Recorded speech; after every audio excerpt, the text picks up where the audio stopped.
మీరు ఇంజనీరింగ్ చేశారా? జాబ్స్ కోసం సెర్చ్ చేస్తున్నారా? 3600 మందికి పైగా స్టూడెంట్స్ కి జాబ్స్ వచ్చేలా చేసిన code Gyan 100 days software course లో జాయిన్ అవ్వండి. మీ కెరియర్ ని బిల్డ్ చేసుకోండి. నమస్కారం సార్. నమస్తే అండి. సో 99% స్టూడెంట్స్ ఎవరైతే ఉన్నారో ప్లేస్మెంట్స్ రాక చాలామంది కూడా నెక్స్ట్ ఒక మంచి ఇన్స్టిట్యూషన్లో జాయిన్ అవ్వాలి అని అనుకుంటూ ఉంటారు. అండ్ వాళ్ళ మెయిన్ మోటోనే ఒక మంచి జాబ్, ఒక మంచి శాలరీ, లైఫ్ సెటిల్ అయిపోతుంది అనుకుంటూ ఉంటారు. అలాంటి వాళ్ళలో ఎక్కువగా చూసిన వాళ్ళలో కోడ్ జ్ఞానే బెస్ట్ అని అంటూ ఉన్నారు. ఎందుకు సార్? అంటే వాళ్ళు ఏ స్కిల్, ఏ క్వాలిటీ చూసి కోడ్ జ్ఞాన్కి అయితే రావడం జరుగుతుంది అంటారు? సో ఫస్ట్ కోడ్ జ్ఞాన్కి స్టూడెంట్స్ వచ్చినప్పుడు వాళ్ళు మల్టిపుల్ ఆప్షన్స్తో వస్తారండి. ఇప్పుడు ఇంజనీరింగ్లో మల్టిపుల్ బ్రాంచెస్ ఉన్నాయి. ఈసీ ఉంది, ట్రిపుల్ ఉంది, సిఎస్సి ఉంది. సిఎస్సిలో ఏఎంఎల్, డిఎస్ ఇట్లా మల్టిపుల్ సబ్ బ్రాంచెస్ వచ్చేసినాయి అనమాట. ఆ బ్రాంచెస్లో చదివి ఇప్పుడు ఈసీ, ట్రిపుల్ వాళ్ళు అయితే ఫిక్స్డ్గా నేను సాఫ్ట్వేర్ సైడ్ వెళ్ళిపోవాలి అని చెప్పి వస్తారు. సిఎస్సి వాళ్ళు అనుకోండి మల్టిపుల్ ఉంటాయి అనమాట. వాళ్ళు ఏదర్ ఏఎంఎల్, డేటా సైన్స్ చదివితే నేను డేటా సైన్స్ అవ్వాలి అని చెప్పి వస్తారు. సో ఇట్లా మల్టిపుల్ థింగ్స్తో డిఫరెంట్ ఆలోచనలతో వస్తారు. వచ్చినప్పుడు కోడ్ జ్ఞాన్లో ఫస్ట్ కౌన్సిలింగ్ జరుగుతుంది. ఓకే, ఎందుకంటే అందరికీ కూడా అవే జాబ్స్ రావు.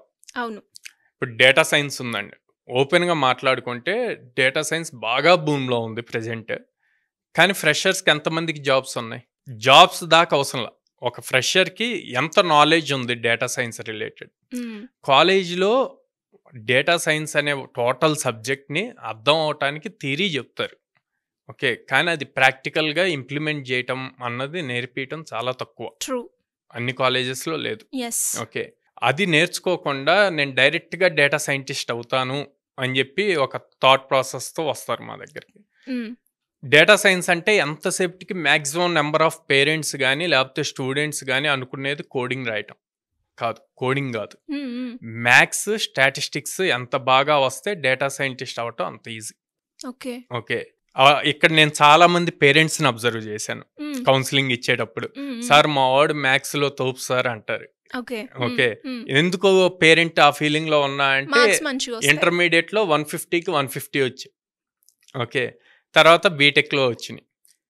ఇంటర్మీడియట్లో డే 1 నుంచి అయిపోయే వరకు పర్టికులర్గా ఒక ప్రాబ్లమ్నే ఆ question papers, multiple question papers ఏమొస్తాయో అవి ప్రాక్టీస్ చేసి వచ్చేస్తాయి. ఇంజనీరింగ్లో కూడా అంతే, సేమ్ మోడల్ వస్తాయి. బట్ ఒక్కసారి ఈ సాఫ్ట్వేర్ జాబ్లోకి వెళ్ళాక, డేటా సైంటిస్ట్కి వెళ్ళాక అక్కడ రెగ్యులర్ రిపీట్ ప్రాబ్లమ్స్ రావు, కొత్త ప్రాబ్లమ్స్ వస్తాయి. ఆ ప్రాబ్లమ్స్కి సొల్యూషన్స్ ఫైండ్ అవుట్ చేయాలి. ఆ సొల్యూషన్స్ ఫైండ్ అవుట్ చేయాలి అంటే ఈ మ్యాథ్స్ కానీ ప్రాబబిలిటీ స్టాటిస్టిక్స్లో కానీ బేసిక్స్ ఎంత స్ట్రాంగ్ ఉన్నావు అన్నది ఇంపార్టెంట్.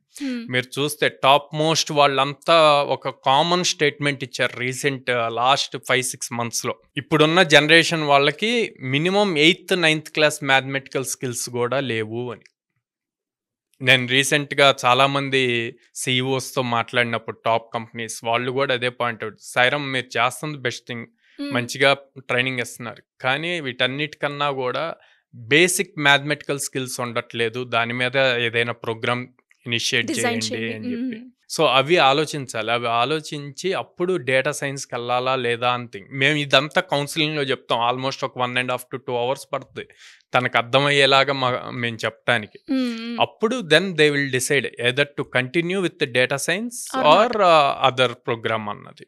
ఓపెన్గా మాట్లాడుకుంటే కోడ్ జ్ఞాన్కి డేటా సైన్స్ వస్తే డేటా సైన్స్ హైయెస్ట్ ఫీజ్, మాకు ఎక్కువ మనీ వస్తాయి ఖచ్చితంగా. కానీ వీఆర్ నాట్ అబౌట్ మనీ రావటం గురించి కాదు, స్టూడెంట్ లైఫ్ ఎంత త్వరగా స్టార్ట్ అవ్వాలి, కెరీర్ స్టార్ట్ అవ్వాలి యాజ్ ఎ సాఫ్ట్వేర్ డెవలపర్గా అన్న మోటోలో మేము వర్క్ చేస్తున్నాం అన్నమాట.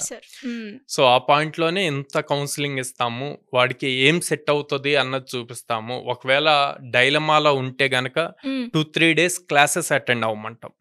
క్లాసెస్ అటెండ్ అయ్యి దెన్ టేక్ ద డెసిషన్. మా దగ్గర సపరేట్ గా డెమో అన్నది ఉండదండి, రెగ్యులర్ క్లాసెసే ఉంటాయి. ఆ రెగ్యులర్ క్లాసెసే స్టార్టింగ్ 2-3 days అటెండ్ అయితే తనకు ఒక క్లారిటీ వస్తుంది, తను కంటిన్యూ చేయగలడా లేదా అన్నది. సో దాన్ని బట్టి డెసిషన్ తీసుకోం. సో ఇంతలాగా మేము చెప్తాం కాబట్టి, కౌన్సిలింగ్ ఇస్తాం కాబట్టి కొంతమంది స్టూడెంట్స్ ఇమీడియట్ జాయిన్ అవుతారు, కొంతమంది కాదు అని చెప్పి వెళ్తారు. వెళ్ళి అన్నీ తిరిగి మళ్ళీ వస్తారు. వచ్చినప్పుడు అది హ్యాపీ థింగ్ ఏంటంటే వాళ్ళు చెప్తారు, సార్ చాలా ఇన్స్టిట్యూట్స్కి వెళ్ళాము, అందరూ ప్లేస్మెంట్ గ్యారంటీ అన్నారు, మీరు ఒక్కళ్ళే ప్లేస్మెంట్ సపోర్ట్ ఇస్తాము, ఇన్ని డ్రైవ్స్ మినిమం 100 డ్రైవ్స్ ఇస్తాము అని చెప్పారు. వాళ్ళందరూ ఏమో డైరెక్ట్గా ప్లేస్మెంట్ గ్యారంటీ అని చెప్పారు. సో మేమేమంటామంటే ప్లేస్మెంట్ గ్యారంటీ అంటే గనక నిన్ను తీసుకెళ్ళి చైర్లో కూర్చోబెట్టాలి. అది ఎవరం చేయలేం. తనకి స్కిల్ ఉండాలి, ఇంటర్వ్యూ పాస్ అవ్వాలి, అప్పుడే జాబ్ వస్తుంది. ఓకే, సో అందుకే ఆ ఆపర్చునిటీస్ ఇస్తాం. ఆపర్చునిటీస్ ఇయర్కి 100 ఆపర్చునిటీస్ ఇచ్చినప్పుడు ఈజీగా క్రాక్ చేయగలుగుతారు. ఆ క్రాక్ చేయటం అన్నది ఇంపార్టెంట్. ఆ క్రాక్ చేయడానికి స్కిల్ కావాలి, ఆ స్కిల్ కూడా మనమే ఇస్తున్నాం. సో ఇంకేం కావాలి స్టూడెంట్కి? సో అందుకే కోడ్న్యాన్లో సక్సెస్ రేట్ ఎక్కువ. ఆ కౌన్సిలింగ్లోనే క్లారిటీ ఇస్తాము. తర్వాత ఫ్రమ్ బేసిక్స్ ప్రోగ్రామ్ స్టార్ట్ అవుతుంది కాబట్టి ఈజీగా నేర్చుకోగలుగుతాడు, ఈజీగా జాబ్ క్రాక్ చేయగలుగుతాడు. సో వాళ్ళందరికీ కూడా అంటే ఒక స్టూడెంట్ వచ్చినప్పుడు ఇన్స్టిట్యూషన్లో జాయిన్ అయితే ఫీ వస్తుందా, లేదు అంటే జాబ్ గ్యారంటీ ఇస్తున్నామా అని కాకుండా ఒక స్టూడెంట్కి ఏ కెరియర్ అయితే బాగుంటుంది అని బిఫోర్గా మీరు అన్నట్టుగానే సార్, మ్యాథ్స్లో బేసిక్స్ లేనప్పుడు మనకి ఎలా అయితే ప్రాబబిలిటీ చేయడానికి ఎంత కష్టంగా ఉంటుందో, ఇనిషియల్గా ఒక కెరియర్ స్టార్ట్ చేసేటప్పుడు దాని గురించి అవేర్నెస్ కావచ్చు, అది ఎలా వెళ్తే నాకు సూట్ అవుతుందా లేదా అన్నది కూడా ఒక స్టూడెంట్ తన కెరియర్ చూస్ చేసుకోవడానికి చాలా అవసరం. సో అలాంటి గైడెన్స్ మీ దగ్గర దొరుకుతుంది కాబట్టి అందుకే ఇంతమంది స్టూడెంట్స్ మంచి మంచి కంపెనీలో ప్లేస్ అయ్యారు. సో వాళ్ళందరికీ కూడా నాకు తెలిసి ఈ వీడియో ద్వారా ఒక క్లారిటీ అనేది వస్తుంది. అంటే ఎందుకు ఇంతమంది సక్సెస్ అయ్యారు అంటే ఇలాంటి కెరియర్ చూసింగ్ ఆప్షన్ అనేది ఒక కౌన్సిలింగ్ ద్వారా అందుతుంది అనే ద్వారానే మనకి ఈ కోడ్న్యాన్లో ఇంతమంది స్టూడెంట్స్ అనేది ఇన్ని రకాలుగా ఇన్ని కంపెనీల్లో ప్లేస్ అయ్యి ఒక మంచి ప్యాకేజ్తో రావడం జరిగింది. సో అలానే ఈ వీడియో చూసిన వాళ్ళు నాకు తెలిసి చాలామంది స్టూడెంట్స్ కదా అనిపిస్తూ ఉంటుంది, నాకు కూడా చాలా డౌట్స్ ఉన్నాయి, నాదేమో ఈసీ, నేనేమో సిఎస్సి, నాకు ఈ కంపెనీ వస్తుందా, లేదంటే ఈ కోర్స్ నాకు సెట్ అవుతుందా?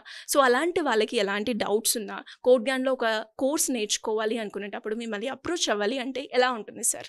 సో స్క్రీన్ మీద కనిపిస్తున్న నెంబర్స్ కాల్ చేయొచ్చు అండి. డైరెక్ట్గా ఆఫీస్కి విజిట్ చేసి కౌన్సిలర్తో మాట్లాడి మీరు ఇప్పుడు ఎక్స్ప్రెస్ చేసిన క్వశ్చన్స్ అన్నీ కూడా వాళ్ళు సాల్వ్ చేస్తారు, అర్థమయ్యే పాయింట్లు చెప్తారు. అండ్ అక్కడ ఆల్రెడీ చదువుతున్న స్టూడెంట్స్ ట్రైనింగ్ ఎవరైతే తీసుకుంటున్నారో వాళ్ళతో డైరెక్ట్గా మాట్లాడచ్చు. సో దాన్ని బట్టి వాళ్ళకి ఈజీగా అర్థమవుతుంది వాట్ వీ డూ అన్నది. సూపర్. అండ్ ఇప్పుడు ఈ 2025లో మనం ఇవాళ April 1st, so 3 months complete అయిపోయింది. 3 monthsకి 201 ప్లేస్మెంట్స్ చేసాం. గ్రేట్. అందులో 2025 ఇంకా పాస్ అవుట్ అవ్వలేదు, వాళ్ళు 73 మెంబర్స్ ప్లేస్ అయ్యారు. Oh very nice sir. Anyways great and congratulations. And interest ఉన్న వాళ్ళు సింపుల్ గా కింద స్క్రోల్ అవుతున్న నెంబర్ని సంప్రదిస్తే సరిపోతుందట. ఆర్ డైరెక్ట్ విజిట్ చేయొచ్చు అండి. విజయవాడలో మొగలరాజపురంలో ఉంది, హైదరాబాద్ JNTU మెట్రో పక్కన ఉంది, అండ్ అమీర్పేటలో ఉంది, and then Bengaluru BTM layout phase 2లో ఉంది. సో డైరెక్ట్గా ఆఫీస్కి విజిట్ చేయొచ్చు. Thank you sir, thank you so much. Thank you అండి.